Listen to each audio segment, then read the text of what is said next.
What up, guys? The Bench Buddies are back with our college football week one preview and picks. As always, I have my guy Ty joining me covering college football. But before we get into it, make sure you hit that subscribe button down below to be entered to our giveaway at 500 subscribers. And we got our last week results, all 7 games that we picked. And Ty, obviously, it's just another year of you starting on top yet again for the third straight year in a row. You're on top, but it's only one game. But obviously, Notre Dame, USC, big names that didn't really get it going out of the gate right away, but had some strong second halves. But what other game were you kind of more interested in? I guess the San Diego State and Ohio game. I think both of those teams will be towards the top of their conferences. I mean, not a lot of big games to choose from this week, but I think that was the game that I was looking forward to outside of Notre Dame and USC, and it ended up being a pretty good game. Yeah, I mean, I agree with you there. And then you can't not mention the Jacksonville State winning their first FBS game over a decent UTEP team that was pretty solid last year. That comes kind of as a shock to the program. But Jacksonville State is riding that wave after week 0. But we'll start it off with Thursday nights. And what better way to start it on Fox with two Big Ten teams that are looking to kind of get back to where they want to be. Nebraska with Matt Rule, PJ Fleck still there at Minnesota. And I think this is a game where whoever wins this game is going to have that extra boat of confidence for the next few weeks, just because this is a Big Ten opponent. I'm going with Minnesota just because it's at home. But, Matt Rule and company with Nebraska, don't be too surprised if they, hang around late in a lot of games and sneak out a few W's. I think Matt Rule is just meant to coach college football. We saw what he did at Baylor and then went to NFL. Didn't work out for him, but he just more looks like he's a college coach. Yeah, I really wanted to pull the trigger on Nebraska here, but I just couldn't do it. I think Minnesota playing at home is going to win a close game. But like you said, I think Matt Rule is a perfect hire for Nebraska, and I think he will start bringing them back. It's just going to be maybe a long road. They don't quite have the pieces this year. And then also, if you're not into Big Ten football, look no further and head over to ESPN because you'll find a great game that doesn't just go on paper from this year, but after last year's result with Florida upsetting Utah in Gainesville. Well, now the Gators got to go on the road and play Utah in their own stadium. Without Cameron Rising will be a tough task, but I think they get it done. They're just the more physical team. Florida has to replace Anthony Richardson and, obviously number 4 pick in this year's draft. It's pretty tough to replace a guy like that. Utah returns a lot of starters on the offensive side, and I think that's where it matters at the end of the game. So give me the Utes. Yeah, I think Florida is getting a little overhyped this year, and Utah's defense is going to be the difference here, even without Cameron Rising. I'm not really sold on Billy Napier yet, and I'm definitely not sold on Graham Mertz, the new quarterback for Florida. He got beat out at Wisconsin, who has never had an outstanding quarterback since Russell Wilson. So if he can't win the job there, I'm not quite sold on him for Florida and against this Utah defense. So I'm going with the Utes at home. Friday, we have to include Michigan State in here in their first week, and they're playing Central Michigan. It should be, a decent win here. I'm not saying they blow them out by 30, but I think it will be a very close one in the first half, but they'll pull away late. And, how are they going to replace Peyton Thorne after he transferred to Auburn? That's the big question for me. Yeah, I agree. I think Michigan State still has a couple playmakers on offense, and that'll be enough in this game. But that secondary, I think, is still going to be an issue this year. They didn't really do anything to fix that. So I think Central Michigan might even cover here. They've been playing pretty well in the MAC the last few years, but I don't think they'll do enough to get a win in East Lansing. And then on ESPN for Friday night, you have a good ACC matchup. Two middle tier teams that are looking to probably go around 6-6 to 8-4, anywhere around that this year. And I gotta go with the Cardinals here on the road. Georgia Tech in the last few years has been towards the bottom of the barrel, not just in the ACC but in college football overall. And Louisville, well, they're on their way up. And I think you can expect them to probably close to an 8-4, maybe 9-3 season and turn some heads this year. They are replacing Malik Cunningham, who left for the NFL, but it just seems like Louisville can recruit better than Georgia Tech. And in these first few weeks, that does matter. Yeah, I think Louisville made a great hire pulling Jeff Brom back from Purdue. Obviously, Louisville being his alma mater, and it seems like there's a lot of momentum for that team going into this year. And Georgia Tech seemed like they were kind of building momentum at the end of last year, but then they lost their starting quarterback, Jeff Sims. So I'm not sure what their offense is going to look like. But I don't think it's going to be great. And I'm going with Louisville on the road here. Might be close, but I think they still get the win. And then Saturday, we get to start with our boys, the Wolverines, on Peacock. You'll be there. I will not be watching because I don't have Peacock, so I might have to stream East it. But, there's a lot of, not questions, but a lot of things on Michigan's mind heading into this year. A lot of revenge, a lot of what could have happened if Quorum doesn't get hurt. What happens if they stop him on that third down and Quentin Johnston doesn't run for a touchdown? There's a lot of what ifs that could be a different situation for Michigan and could come into this year as possibly the national championship. It's championship or bust, not just Big Ten championship. We've thrown that narrative out now the last 2 years. It's national championship or bust for these Wolverines, and I expect them to put it on them early. And 36 points is a lot for a spread, but these Wolverines have something to prove this year, and I expect them to get it done. Yeah, I think if there's one thing about Michigan, I think they're angry. Obviously, the Jim Harbaugh saga that has been the suspension, and then the suspension getting taken away, and then the university decided to suspend him for 3 games. So either way, I think Michigan's pretty angry with the NCAA. Offensive coordinator Sharon Moore is out for this game. He's suspended. So I think everyone's just kind of pissed off within the program. And it'll be interesting to see if they can kind of just take that out on this game and absolutely dominate like they should, or if there's going to be too many moving parts and they struggle a little bit. But I think that spread is about just right. I think that's pretty much what you'll see. But we'll see if Michigan brings out a more balanced offense this year, because obviously last year they were very run heavy. So that's what I'm going to be looking for. And then on Big Ten Network, we have Fresno State and Purdue. And you already mentioned it already. They lost their head coach to Louisville. And now, how are they going to respond with that? And Aiden O'Connell's gone as well, as we saw him ball out in the preseason for the Raiders. How is this Purdue team going to look this year? And it's going to be very interesting to see. And Fresno State is no just regular FBS opponent. They have been the kings, you want to say, of the Mountain West for the last 3-4 years, have always been in that championship game. But I am going to go with Purdue here at home. I just think that you can't lose this one, or else it's going to be a rough season. You just know that domino effect that happens, losing your first game of the year to a team that's not even in your conference. It's just a tough tale, but I think Purdue will get it done. Yeah, this one I was leaning Fresno State, but I think Purdue is going to be able to get this one done.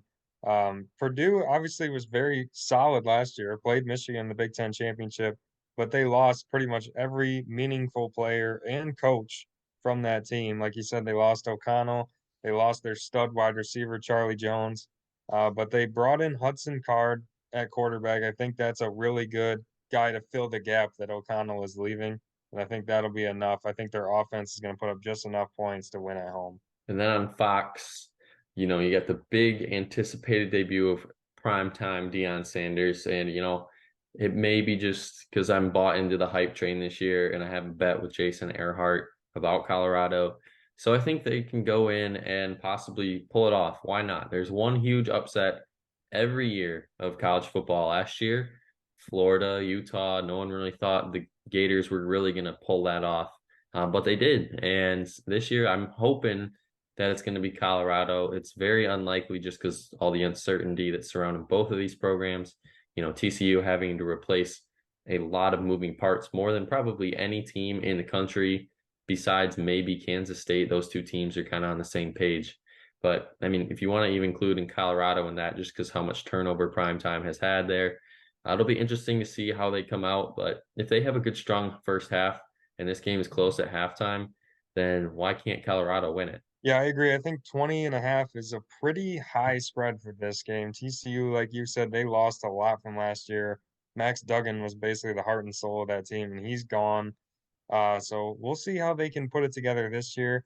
Remember, they had so many close wins last year. Does their luck kind of run out now? And I think Colorado is going to be a little better than people think. Everyone seems to be saying 4-8. That seems like the general consensus, but I think they're going to be a little better. People are forgetting they do have some players. I mean, Deion's sons are pretty good just in themselves, and they have Travis Hunter who came over. So I think they're still going to be solid. And no matter what, this game is going to have a lot of eyeballs on it, no matter how it goes for Colorado. But I'm going to say they cover, but don't quite get it done. I think TCU still has enough back from last year that they'll be able to win this game at home. Then on ABC, this is more or less on the Volunteers, the 12th ranked Volunteers heading into the year. How are they going to replace Hendon Hooker and Jalen Hyatt? You know, the two guys last year that really carried Tennessee to that Alabama win and kind of to the 9-10 wins before, you know, it happened to Hendon Hooker, tore his ACL. And since that moment, it just wasn't the same Volunteer team to close out the year. So kind of disappointing end to their year. But now they got old Michigan quarterback Joe Milton leading the helm, and a lot of people are buying into the hype already, like we did at Michigan. But maybe it's new scene, new place for him that he really can take command of this offense. And Virginia, well, they're a bottom feeder in the ACC. I think that Tennessee is going to blow them out. SEC football is different week one, and it's going to be a tough environment for Virginia to come in there and score some points. So I got the Volunteers here big. Yeah, Virginia is really bad. I think a lot of people are going to see that big spread and want to take Virginia, but they are not good at all. So I think that's honestly right where it should be. I'm not quite sold on Joe Milton. Obviously, we're both Michigan fans and watched him struggle mightily when he was given the keys at Michigan. So we'll see if he can put it together this year. It won't really matter this week because they should blow out a really bad Virginia team, but that's going to be the key for Tennessee. Is the quarterback position going to be strong like it was last year, or will it turn into a question mark? Then moving over to 3:30 on CBS. Yes, the Big Ten is on CBS this year, so you'll be seeing a lot of that. Ohio State. Last year, this game, I think it was 35-point spread. Don't quote me. At the end of the year, Indiana, I mean, this team 2 years ago, just 2 years ago, was competing for a Big Ten championship berth until about week 9, week 10. And since that moment, it has just been all downhill for them. Ohio State's going to win big here. McCord is now the starting quarterback as they announced today. And Ryan Day, at this point in his career, it's Michigan or bust. And he's got to get the job done in Ann Arbor this year at the end of November. And if he doesn't, then there might be someone leading the helm of Ohio State next year, even if this team finishes 11-1. Yeah, I think Ohio State's going to come out angry in this game. Remember, their season ended with a blowout loss to Michigan and then that heartbreaking loss to Georgia. So there's definitely a chip on their shoulder this year. I don't want to say anything too bad about Indiana. We have a close friend on the team. I don't have high hopes for them this year. I don't think they're exactly a 10-win team. So I don't think Ohio State will have any trouble here. Just way too many playmakers for the Buckeyes. So I think they'll put up a lot of points in the first half and then just coast to a blowout win. And then on ABC, more than likely, you're going to catch the second half of this game. Boise State and Washington. And Washington, I think, is that dark horse team that could make a run at the college football playoff.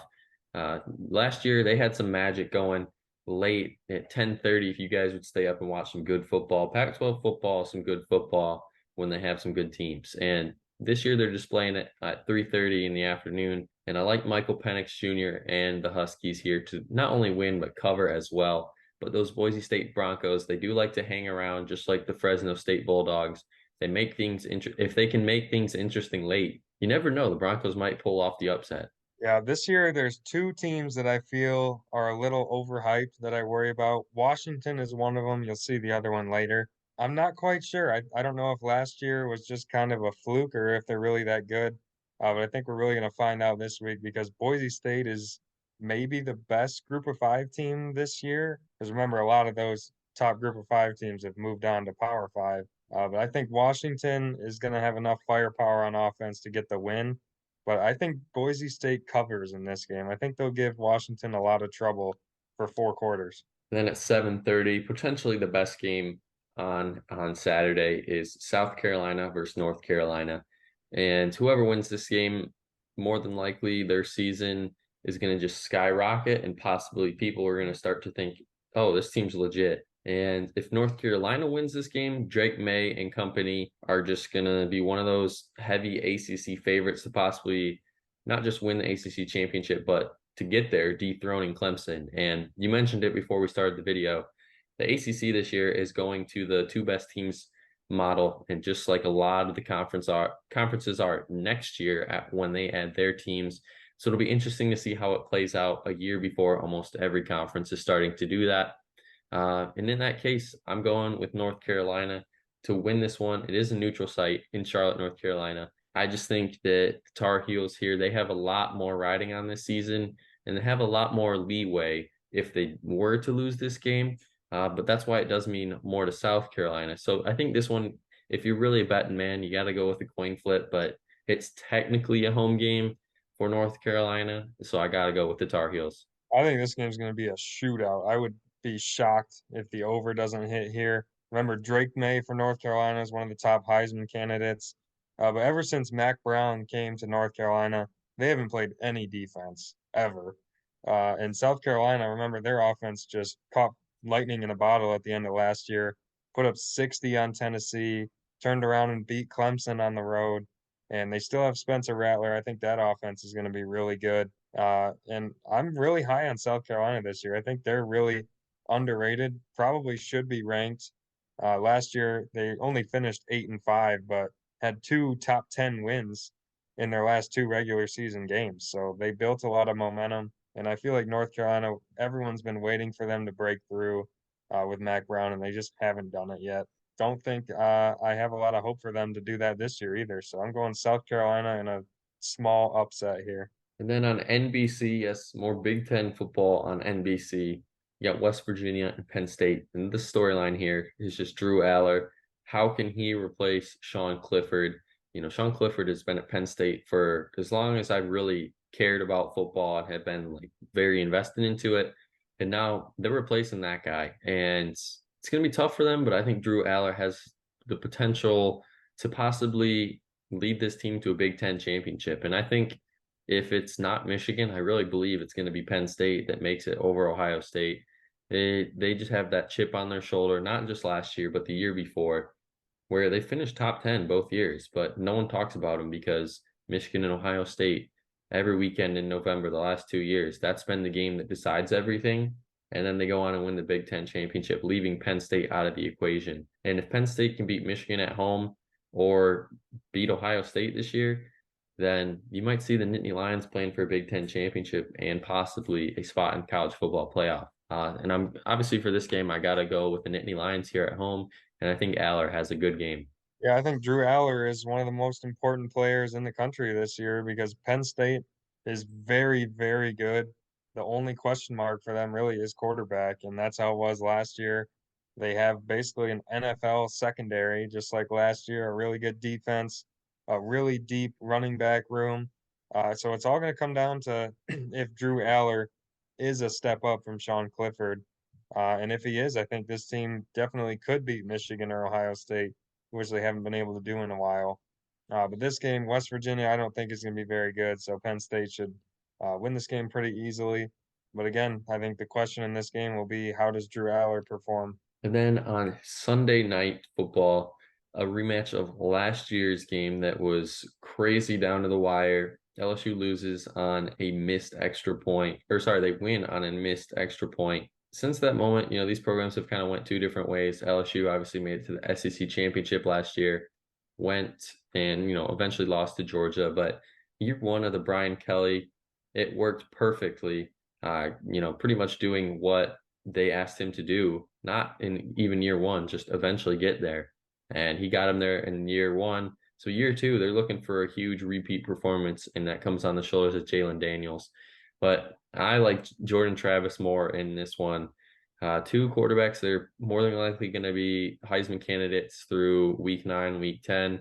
And if Travis and company can get this signature win after week 1, then really the only tough team remaining is Clemson. And if they can go and beat Clemson heading to the ACC championship game 12-0, and let's just say they play Clemson again in the ACC championship, then who knows? Maybe both two ACC teams could make it into the playoffs, depending on how good they are. But for this one, I'm going with Florida State. I just think they got it all figured out this year, just in time for this game. Yeah, I think Florida State is my other team I'm not quite sure on in the top 10. I just feel like they're getting so much hype this year. I've seen a lot of people ranking them in their top 5, even their top 3. And I know they kind of started putting it together last year, have a lot coming back, but I'm just not quite there yet on Florida State. I think this will be a really close game, a really good game to watch. But I think LSU is destined to turn the corner this year, maybe get back to the SEC championship. And I think they'll be able to get this win. I think LSU wins by about 7 here, but I think both teams are going to be very good. And then the last game of the week, you have Clemson and Duke. And I think this game speaks more on Duke rather Clemson. If Duke can hang around, then don't be too shocked if they can honestly pull off this upset. 13-point spread for Clemson, we're talking about here. Cade Klubnik now officially the starter heading in this year. They have a lot of hope in him, leading them back to the promised land where they were just a few years ago after the failed experiment with DJ Ugalele. And now, if he can start rattling off some wins, let's say be 3-0 heading into that Florida State game, get that win, then I think the sky's the limit for this Tigers team. They are going to scrape by here. I don't think it's going to be a pretty win, but they will win. I don't think they cover. I think they win by 10 here, but Clemson will win this game and start the season 1-0. I agree. I think Duke is going to cover in this game. I think Duke is going to surprise a lot of people, maybe win 8 or 9 games this year. They have Riley Leonard, who's supposed to be an NFL quarterback come next year. So I think they are going to be able to put up some points. And this just feels like one of those Clemson games that we've seen so many times under Dabo, where they struggle, they're pushed to the brink, and then they pull out a win at the end. They've been able to do that so many times with him as their coach, and this just feels like another one of those games. Going on the road against a solid team in your first game is always tough, especially at night. And Cade Klubnik is still a very young quarterback, but I think Clemson's just going to be able to find a way late and win this game close. But that's going to be it for our week 1 picks and preview. Join us next week as we're going to be recapping all of this week's games and we'll be previewing next week's games. But until the next time, the Bench Buddies are out.